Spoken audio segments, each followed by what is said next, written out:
Wait, like I really am trying to understand this. He's got a rough country sticker on a lower Honda? All right, so here we go.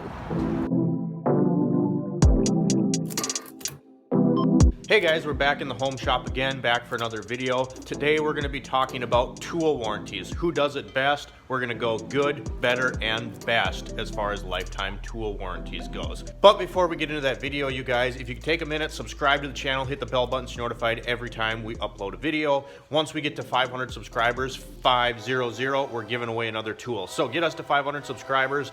Thank you for your support if you've already subscribed. I do truly appreciate it, and the channel's growing by the day. I did pick up that other project car. If you remember from the previous video, we did a little explaining. I did a thing and I bought another project car. And your two hints before we do a reveal video of that car is it's a Japanese car and the chassis code has the number 32 in it. So I'll let your mind stew on that a little bit. Don't worry though, it's not gonna get touched until after the twin supercharged Fox is completed. It was just too good of a deal for me to pass up. So we'll explain that whole situation once we do the reveal video. But again, today we're gonna talk about tool warranties. Who does it good, who does it better, and who does it best? So when I think about lifetime tool warranties, I like to break it into three categories. My first category being Snap-on, Mac, Matco, the people that come to you every single week. When you're in this industry, when you're working on cars, when you're an automotive technician for a living or a body guy, whatever, those companies come to you, and in large, I think that is what you are paying for a lot of the time. Yes, I love Snap-on tools. Yes, I love Mac tools. Subjectively, here and there's some that I don't like, but as a whole, I think they make great quality tools. They're very expensive, but you're using them every day, and also you pay for that convenience of the warranty to be there. If I buy a set of Snap-on wrenches, and when I'm 60 years old, God, I hope I'm still not working in a shop, but if I was, I could still take that wrench and give it to them and be like, hey, I bought this 60 years ago, it's broken, replace it, boom, done. So that's the first category, is the ones that come to you. My second category is going to be companies like Sears, Craftsman, rest in peace, and Pittsburgh. Those tool companies, you can actually take your tools to the store and get it warranted that way. So I'm gonna insert a little clip right here of me and my good buddy Lucian repping the block, giving him a shout out, go check out his channel. But we took one of my swivel sockets to Harbor Freight and got it warranted just to show you how easy that process was. Roll it. What are we doing? Show them what's wrong with it. So we have this thing, I don't know the correct name of it, go ahead and roast me if you want, but we have to warranty it through Harbor Freight, so we're gonna go show how, I'm guessing, easy it is, hard it is, inconvenient, or whatever it is that we're doing. It's a swivel socket. Oh, so the swivel socket. So the swivel socket is broken and we're gonna go warranty it. We'll see how that goes. Is this weird yet? Help! Think of the things you could do with this. A chain noise? Yeah. Okay. Anything we do has to be done through our corporate office. So media inquiries is where where somebody wants to film in our store or anything like that, they would be the ones to yay or nay it. Oh, okay. So just Sounds contact them. Okay? Thank you. Thank you.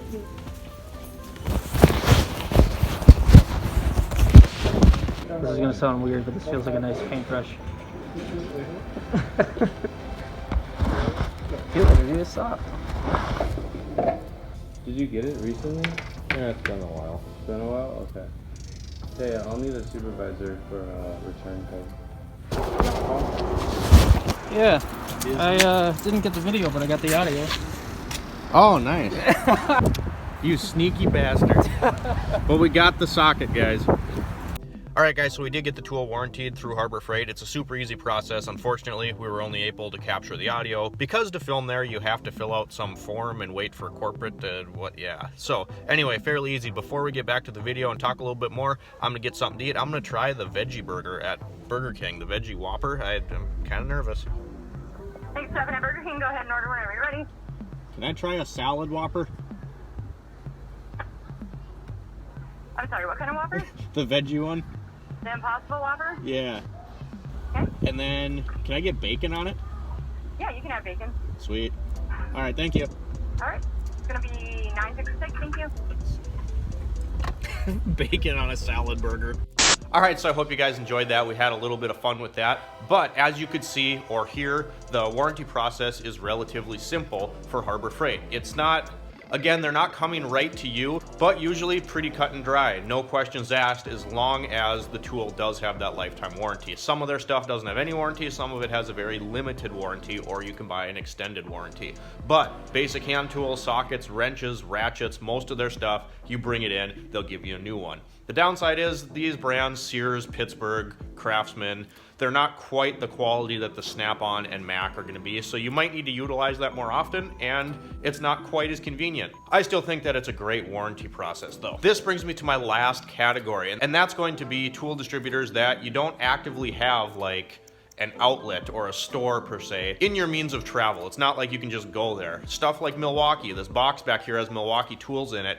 There's distributors, but the distributors don't really do the warranty a lot of the time. Stuff like power tools, sometimes if you have your receipt, they'll take care of you that way. But hand tools, they do have lifetime warranties on some of their stuff, like we're gonna talk about here, but you kind of have to jump through a lot of hoops, and it's really kind of a pain in the ass. So I'm gonna share my experience. I wanna start out by saying I love Milwaukee, and they really did take care of me with this issue that I had, and their customer service was next to none. But it was still a pain in the butt. So here's what happened. We go in this box here, and you can see these are the Torque Locks vice grips from Milwaukee.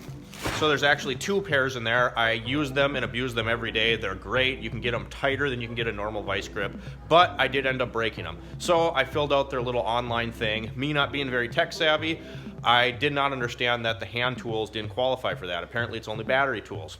So I waited and waited and waited and waited.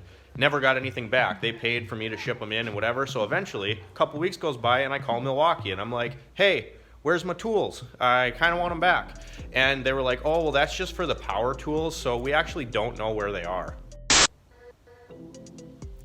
What? Even if I completed the warranty process incorrectly, you would think that they would still know where the box is. Regardless of what's inside the box that I sent them, you think they would know where it is. Well, they said they had no idea. So I ended up jumping through a bunch of hoops there, talking to a bunch of different people. They had no idea where my tools were. And the employee at Milwaukee, I asked her, so she said, no, you actually have to bring those items to a Milwaukee store. The online, print out a shipping label, send it to us, is only for power tools. I said, oh, so I can bring it to my local Acme tool crib. And she said, no, well, they're a distributor, but that's not a Milwaukee store. I'm in Minnesota, and she goes, yeah, the closest one to you is in Denver, Colorado.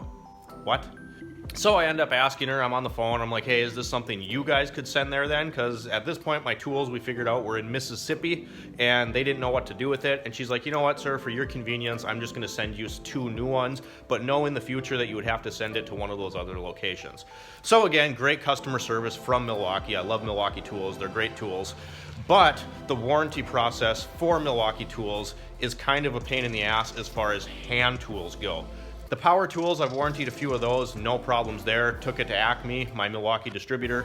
They sent it in, got it rebuilt or replaced and sent it back to me. But my point is, sometimes these lifetime warranties really differ on their convenience to you. Snap-on, Mac, simple. They come to you, you pay for the tool, but they come to you and it's seamless. Harbor Freight, Craftsman, when it did exist, those were pretty easy. Most of the time you go in just like you saw and you grab the tool, you go to the cashier and they just pull it off there, no questions asked, give you a new one, even if you can't find your receipt, because you obviously bought it at Harbor Freight, Pittsburgh brand.